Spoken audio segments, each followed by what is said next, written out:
All right, let's get this show started. In today's video, Alex Pereira beats up his sparring partner, Mike Tyson describes Francis Ngannou's punching power, Strickland shows off his ripped physique ahead of UFC 293, Chris Weidman shuts down Dana White's talk of his knee injury, Demetrious Johnson explains why it's easier to become a champion in MMA compared to boxing, and Aljamain Sterling talks what's next after UFC 292's loss. Alex Pereira has just shared some exhilarating sparring footage while gearing up for his upcoming 205-pound bout. The video showcases Pereira's undeniable prowess in stand-up combat, as well as impressive takedown skills and ground and pound technique.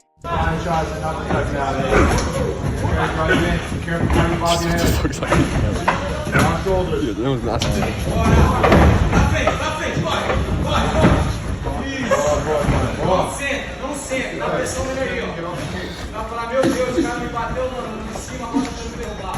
Isso aí.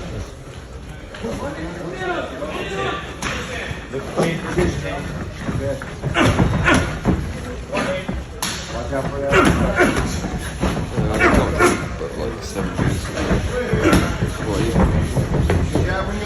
Yeah, it's like the fucking tolerance going on. Yeah, it's not bad. I ain't gonna fucking go young. Stay strong. Need to draw him in the clinch. You can do that. Take your time to breathe, move those hips, breathe. Gotta keep working. Come up, come up, come up. Breathe first, breathe first. Now we can get that elbow. Don't let it stay on that. Move your hips. Keep working. Now it's starting to move up. Keep working. 15 seconds, stay strong. Regarding the upcoming bout between Fury and Ngannou, Mike Tyson expressed belief that Ngannou shouldn't be underestimated. Iron Mike said, "This is what you have to look at when you think about him fighting Tyson Fury.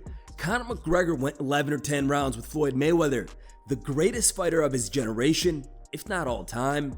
If that can happen, why can't he give Tyson a capable fight? Floyd is the greatest fighter in the world as far as technique and style. So, why doesn't he have a chance if McGregor did well and did a great account of himself? Everybody respects him for his effort. Nobody said he's a bitch. No one is saying that. We worked out and I saw a lot of good qualities. He pretty much just needs to shake off some of the cobwebs and then it's full speed ahead. You learn pretty quick too, which I was really impressed with." Tyson continued, "Listen, this guy punches like God knows who, man. He's an athlete. He moves quicker, works with his speed. And listen, man, he only has to land one or two. Tyson's never been in the ring with a guy that can punch this hard. I think this guy punches harder than anybody he's ever fought." Strickland has taken to Instagram to show off his impressive physique just 2 weeks out from UFC 293's title fight against the style bender Israel Adesanya. He captioned his story writing, "I love back-to-back fight camps, lower body fat, higher weight. It's going to be a 5-round war." So the silver lining of 2 back-to-back fight camps, I'm in really fucking good shape. Let's fucking go. You gotta make these guys feel like to make them work. If not, they just stay on their back the whole time. You might not have a girlfriend. You go fucking the neighbor. Get out. Then why don't you put a fucking finger just so he understands? One little finger.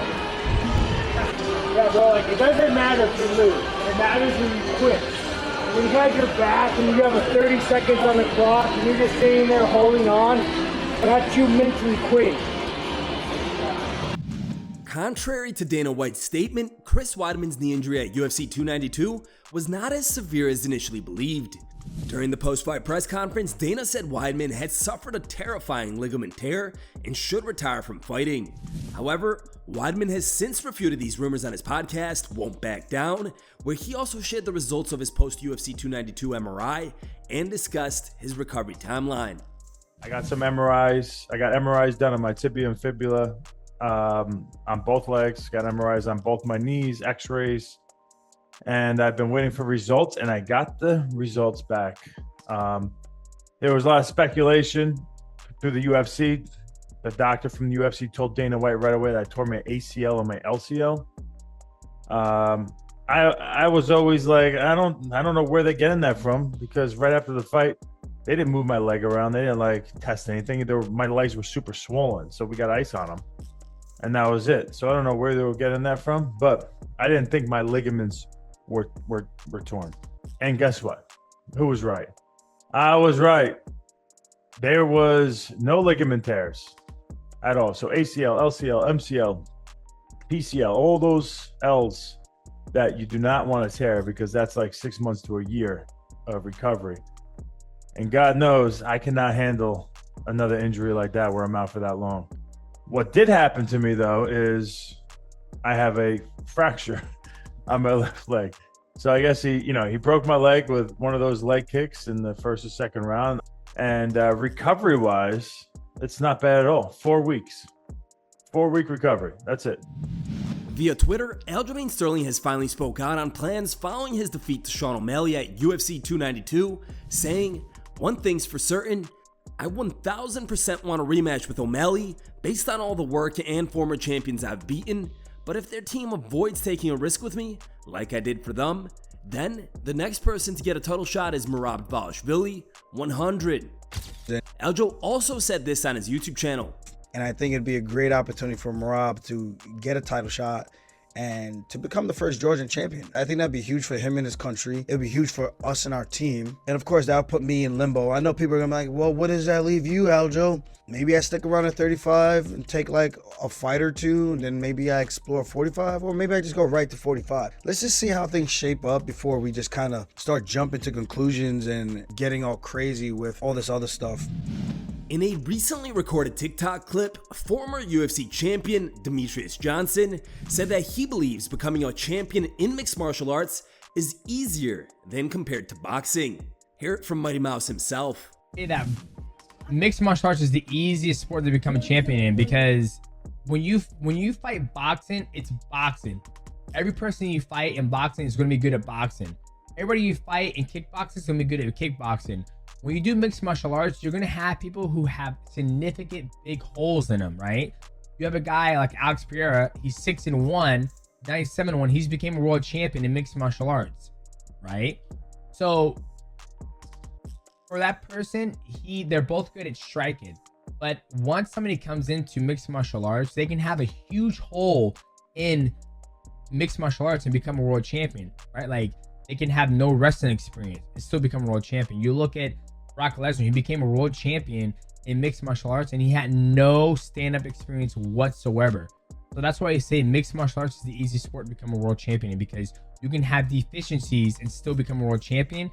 In boxing, kickboxing, you can't have any deficiencies. You have to be a good boxer in order to become a world champion. You just have to.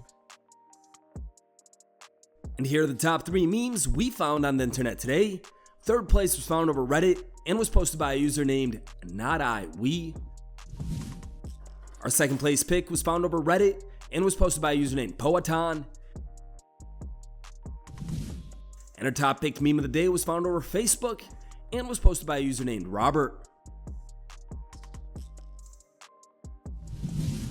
Thank you guys for watching. If you liked the video, please leave a like and subscribe to our channel to keep up with the latest MMA news.